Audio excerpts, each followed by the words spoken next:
Hey guys, Johnny Mac here from Johnny Mac's Garage, and today we're working on something a little bit different. This is kind of a test for me to test my new camera slash phone and see how the sound quality is and everything. But today we're working on a quad. Now, here's just a quick shot of it here, and we'll go check it out here in a minute.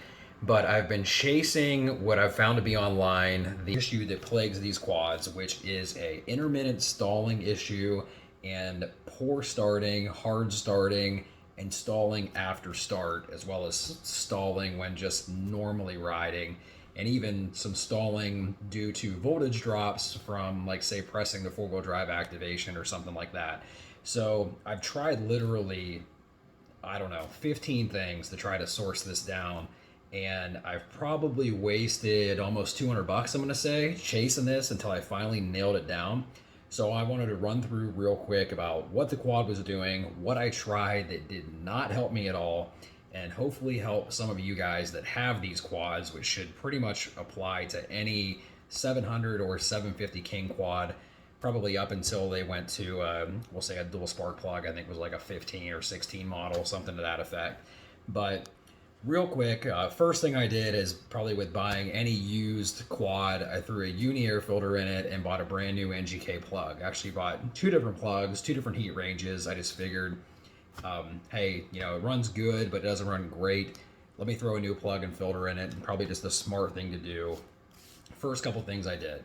And then I'll go ahead and I'm gonna show a video of a video that I took. It's probably a better way to integrate this into this video, but as long as the sound takes, go ahead and play this here, and I want you to see what I started running into as far as the poor starting and the quad kind of dying and acting very cold-blooded once I did fire it up. So here's where I'm at with that. Help here. So far we've got a brand new battery, new starter solenoid. We've got multiple tanks of seafoam run through this thing, an injector cleaner. I put multiple spark plugs in it. My next thing is to dive into the fuel pump or the injector because I'm kind of at a loss. This thing operates like it's a carved, cold-blooded four-wheeler. You can hear the fuel pump prime up, relay kicks over, here's how long it takes to start, and then as soon as I breathe on the gas, and it's only like 55 degrees here today, Fahrenheit, it instantly dies. It'll run once I get it going and once it gets heat in it, and it runs fine, but this dying right after start thing is driving me nuts.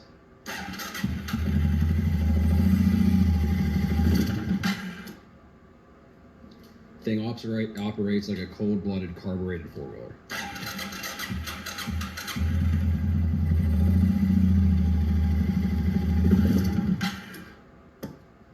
So I exaggerated how hard I got on it there just to make sure that it did it, but I can barely breathe on that throttle and it dies like that. Now if I start it up and let it go,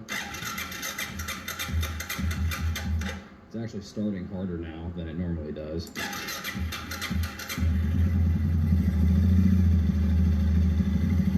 I can baby it and probably get it to rev fine.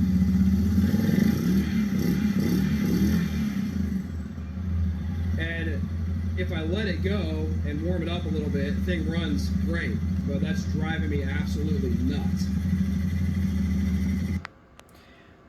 Real quick, that was just a video of a video that I took actually asking for help on the Facebook Suzuki King Quad group. And a bunch of people chimed in, and it seems that this is probably the most rampant issue on these quads of stuff that goes wrong. It's just this poor starting and intermittent stalling issue. And I got some really good advice, and I got some really bad advice. So I would like to chime in here with what worked for me, and hopefully it can help anyone else having this issue with some things that failed miserably and some things that worked well. So first thing I said, like spark plug and an air cleaner. Figure that goes with any used quad. Next thing that people claim on these that I've only ever seen it work a few times is either recalibrating or purchasing a TPS, which is a throttle position sensor. Seems to be everyone out there, even if it hasn't plagued them in the past, they're like, oh, I heard of somebody that needed a TPS. That did nothing for me. There's a little thing where you can either put a jumper wire or a paper clip under the seat in a little plug and essentially fool the quad into like a dealership or a service mode to where it can pull codes and whatnot. I did that, checked the TPS sensor. TPS was completely fine. The next thing that I hear constantly on forums is that these are super susceptible to poor amperage or voltage on the battery. And the gentleman that I purchased this from, nice guy, I don't think he intentionally did anything to it whatsoever, but he was bragging about how he purchased a Harbor Freight generator battery for like 40 bucks, and he runs them in all their quads, or all his quads, instead of buying the correct actual four-wheeler battery for this, or Suzuki battery, OEM replacement, whatever you want to say. And there's no cold cranking amp on it, no amperage or anything. It looks like a quad battery, but it's not. There's almost no numbers on it. So again, this crap starting issue that you saw, I'm like, I'll put a good battery in this thing and see if it does it. So I bought the best rated battery that was out there. I think I paid almost 100 bucks for that. It actually was a higher cold cranking amp than even the OEM was at like 270, I want to say. Did absolutely nothing. Quad ran exactly the same as it did on the brand new batteries that did the old one. I tried putting a trickle charger on it and a little battery tender overnight, still ran the same, did absolutely nothing. Next thing you hear all the time, and this is a good idea, but it didn't solve this, was running seafoam and injector cleaner through it. I put so much seafoam in this thing that I'm surprised that it ran on the seafoam. I mean, I bottle after bottle trying to get either the injector clean or the tank clean, whatever was dirty, did absolutely nothing. We were on the right track with this one, but there was no amount of seafoam we were going to put through this thing to clean up the issue that actually caused this, which I will get to very quickly. Next thing is the ground mod. People say run an extra ground from your battery ground terminal down to the voltage regulator under the seat, solder an extra wire in. I did that, did absolutely nothing. Next thing was a starter relay. Figured maybe it has some bad connections or something inside the starter relay. You know, my condition is obviously starting the quad. Bought one of them for 18 bucks. That did absolutely nothing. The next thing I tried, I got advice online that people said throw a Yamaha injector in it from a Grizzly, I believe it is. I found a few people online that claim this work with the stock ECU. Found some people who had never actually tried it. However, we're still telling people to try it. I'm not even going to give you the part number for the Yamaha injector or anything else because it worked miserably. The quad ran the worst that it ever ran with the Yamaha injector in it. It's way too much fuel for it. I could actually hear the IAC valve, which is idle air control, which is essentially a calibrated leak for adjusting the quad's idle. I could hear that thing going nuts and whistling as loud as it possibly could whistle, trying to bleed in as much air as it could. The IAC valve went nuts. The Yamaha injector failed miserably. Now, the next thing that I hear, and I replaced both of these, I can't tell you which one actually fixed it. I'm going to guess that it was the fuel pump and the filter sock. Now, the fuel pump and the filter sock in these, I've found from dealer reports, is in fact the primary cause of the issues that I am describing and that we were, plaguing other people online. And that's the poor starts, stalling when you're just, idling through a trail and the quad dies. The filter sock on these quads is very small, and whereas it doesn't totally plug up with mud, it kind of turns brown, and it does clog up enough to hurt flow through the pump and hence through the injector. So I tried to order a pump from Amazon, and I will actually show you these two links. So I ordered this pump, which is a Quantum, and UPS lost it. So I actually went to a local quad dealership, paid 70 bucks for it local, and they didn't tell me this, but through a little bit of research, this pump seems to put out a little bit more PSI or flow than factory. So that led me to kind of a rich condition on the quad. Totally solved my starting issues that you saw in the video. Thing starts now. I can start it, and before it hardly even pops, immediately hit the gas, and it will not stall and die like it did in the video. Now, this little guy, and you can see 18 bucks, and even though they advertise this one as new, it is not, which I found out after I got it, even though it says brand new in the description. This is a rebuilt injector. It's Kawasaki. Part number is EAT287. $18. This has a 12-hole orifice on it opposed to the 4-hole orifice. So I guess this is a video about how to fix your issue and then possibly even upgrade what you have. So I went up in fuel pump flow and up in fuel pump pressure from the Quantum pump, but I went to a 12-hole injector, which atomizes the fuel better, and actually that injector supposedly runs a little bit leaner than stock. So between the increased fuel pump and the decrease on the injector with the better atomization, I think I'm back to almost a stock air fuel ratio. And I mean, the thing ran great today. It does have 26-inch tall tires on it, which are, I think, an inch bigger than factory. So that should hold my top speed back a little bit. I've seen people claim in this year range on the 750 that they've got 70 mile an hour, maybe off a cliff or downhill. Mine maxed out at 63 before I got this new injector and this new pump. I just took it out and test drove it and ripped it down the road, and I got 65. So it might not seem like much, but it's definitely better than it was, and I picked up a couple mile an hour on the top end. So I'm gonna go out now and show you the quad, kind of show you what it takes to drop the tank just real quick. It's back together. I put it mostly back together, some of the plastic's still off. The other thing people say is you have to pull the plastic off entirely to get at the fuel tank, and that's not true. So I'm gonna show you and just point out a couple of the fastener points that help you get at the tank. Wasn't hard by any means. The worst part, and there's other videos out there, so I'm not going to show this, you can find it for yourself, is that the fuel strainer basket is a real pain in the butt to get open and apart to put in the new fuel pump. There's also a better fuel sock that you can get. It barely fits in the strainer. It actually kinks a little bit in the strainer, but it's still better than just an OEM little tiny strainer. All right, so real quick, this little AIRTEX Wells filter sock pops right on the factory strainer, FS199. It is a little bit big. You gotta kind of be careful with getting it in there and make sure that it doesn't interfere with your fuel tank pickup. But Rock Auto, I think it was like $8 delivered.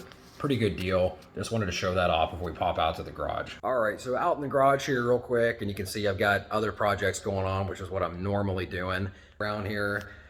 I'll get past the pre-runner truck, and you see I don't have all the plastic back on, and that's kind of by design. I wanted to show you guys what it takes to do here. So anyway, real quick, pop this thing on, you can hear the new pump fire up, and you saw in the video before what issues this thing had starting. So fires right up.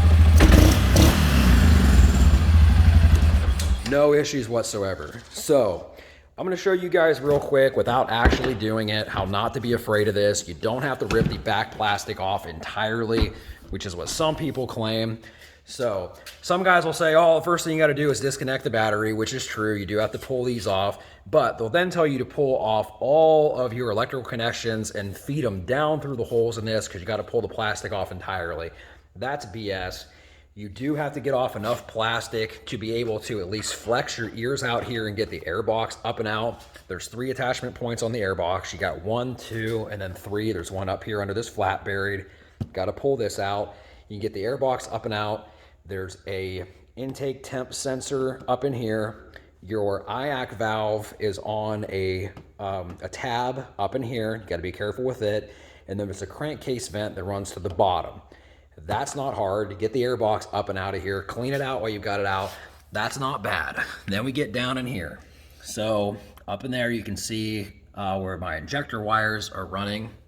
This is the fuel hose that runs to the injector.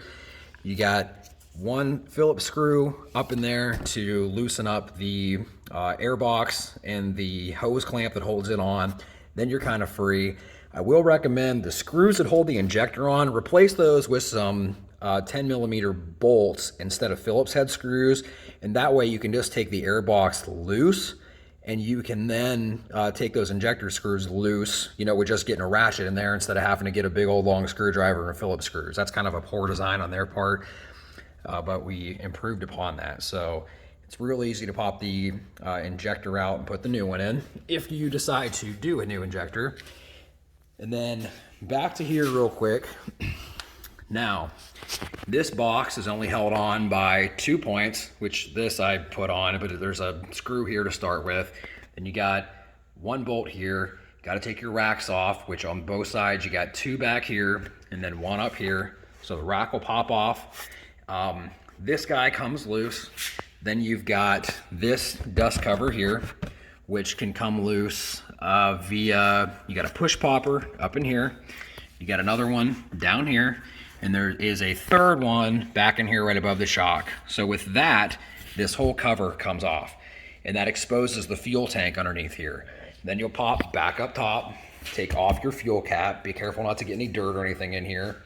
And at that rate, if you've got your push poppers out of the side here, take a broomstick or a buddy or something, and you can push the plastic up and out of the way enough to slide the fuel tank kind of loose. Now, you'll have your fuel line up in here, which runs up to the injector. That needs to come off. And then from there, you also have a vent, which there's a vent and a check valve. One more thing I forgot to mention in my video that did not fix my problem. There is a vent which runs up underneath there. I drilled a hole and I bought a new little vent that's not here yet, but I ran my vent up under the seat right here and just put a rag over it for the time being to keep any dirt or something out of it. There's a check valve under there. I did have vapor lock once. I popped the cap here and just heard it release all kinds of pressure. So I did move my vent up to under the seat. I figure if I'm in the water up to there, I've got worse issues. So you'll have that on the top of your sending unit, and then your strainer basket, and the whole thing, you can get it to slide out under here. I took it over on my truck bed, carefully took the strainer out, carefully replaced the pump. There's a method where you have to take some nails or screws to push the tabs in on the pump. But anyway, long story short, again, there are videos on how to get that strainer basket apart, so I'm not gonna do another one. I just wanted to do a quick run through of what saved me on this quad. I didn't buy a fuel injected late model quad to have the thing run like it was a carbureted cold-blooded quad. So that should really help anybody out there. I hope that it does. Any questions you can post on the comments there and I'll try to get back to you. I hope this helps somebody else who's running into these bad starting issues. I put the fuel pump and the injector number up there that kind of saved my tail on it. Thing's been running great. Even picked up a few miles per hour. So hopefully that helps you guys out. Thanks a bunch for watching.